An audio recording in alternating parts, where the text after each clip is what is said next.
BMC चुनाव को लेकर बीजेपी बड़े पैमाने पर तैयारियां कर रही है। हमारे साथ बात करने के लिए मौजूद है बीजेपी नेता कृपाशंकर सिंह। सर, आपसे जानना चाहेंगे, जिस तरह से अब सीटों को लेकर बातचीत आपकी शिवसेना से चलती होगी, एक बात बताइए, क्या नवाब मलिक को लेकर कोई क्लैरिटी आ रही है? क्या उन्हें भी साथ में लिया जाएगा एनसीपी को मुंबई चुनाव के मद्देनजर?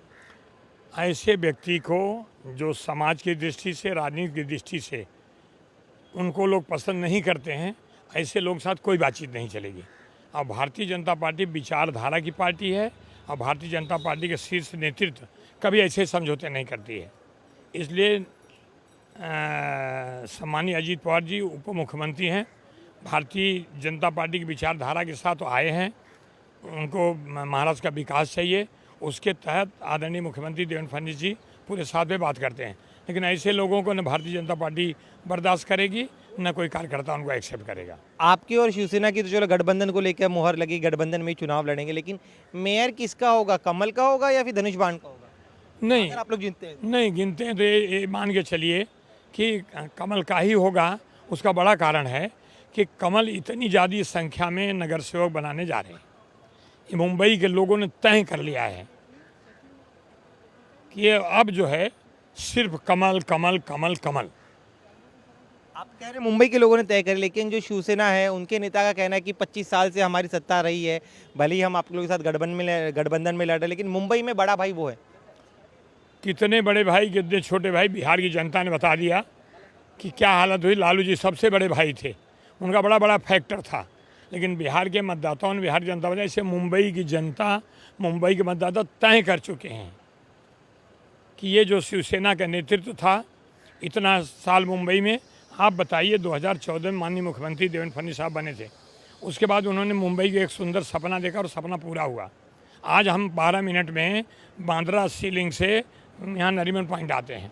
आज मेट्रो 3 से 22 मिनट में बांद्रा से हम कोलाबा आ रहे हैं। तो जो मुंबई का मतलब ये चेहरा मोहरा है बदलने का काम किसने किया? भारतीय जनता पार्टी ने किया, मुख्यमंत्री देवेंद्र फडणवीस ने किया। आज देवेंद्र फडणवीस जी को लोग देवा भाव कर करते हैं, इसलिए उनको एक मालूम है कि महाराष्ट्र का विकास हो, मुंबई का विकास हो, सिर्फ और सिर्फ भारतीय जनता पार्टी कर सकती है।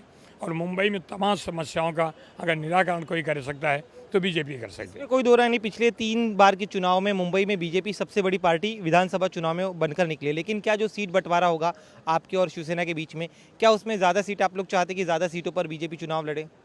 2017 में एक प्रयोग हुआ था, उस प्रयोग में शिवसेना और बीजेपी अलग लड़ी थी, मात्र 2 सीटों का फर्क था।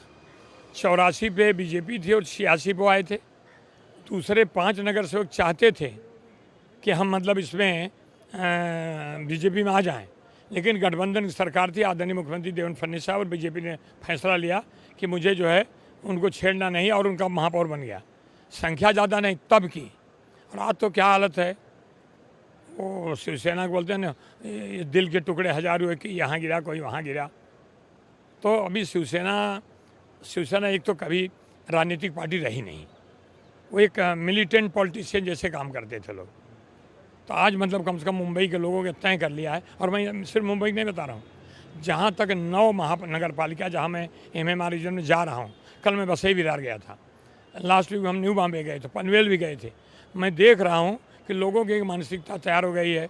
ये 9 महानगर पालिका में तो भारतीय जनता पार्टी के नेतृत्व में ही।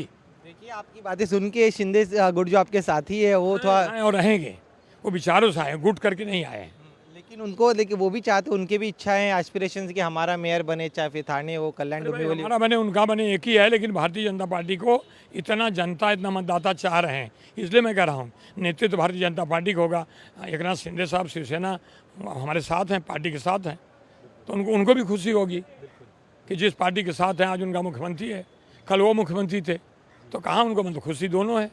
मुख्यमंत्री बने तब भी खुश थे, आज उप मुख्यमंत्री बन के देवेंद्र फडणवीस साथ काम कर रहे हैं, वो भी खुश है। इसके अलावा माणिकराव कोकाटे को लेकर मुख्यमंत्री ने टफ स्टैंड लिया है कि वो हमें कैबिनेट में नहीं चाहिए, इस तरह सूत्र बता रहे हैं। आखिर क्यों आपको लग रहा है कि अब चूंकि एनसीपी अजीत पवार जो ने एक तरह से शुक्रवार तक बोल दी कि रुकिए जरा देखते हैं कोर्ट क्या फैसला है, तो उसके बाद इस्तीफा लेना है नहीं लेना उस पर फैसला लिया जाएगा? नहीं, मर्यादा जो है एक लिमिटेशन है।